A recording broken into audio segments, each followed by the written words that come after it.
How to change the WordPress user's display name. This is the username that WordPress displays on posts and comments, and if you want, you can change it to the name you want to show publicly. In this tutorial, I'm going to show you how you can change a user's display name in WordPress. So let's begin. Log in to your WordPress admin dashboard and you will be on this page.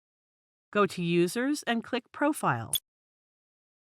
Scroll down and look for the display name. First, type the name in the text input box given for nickname. Now you will need to select that name here and it will be displayed publicly. Then scroll down and update to save the changes you have made. Notice that the username has been changed, and this change will be reflected also in your posts and comments.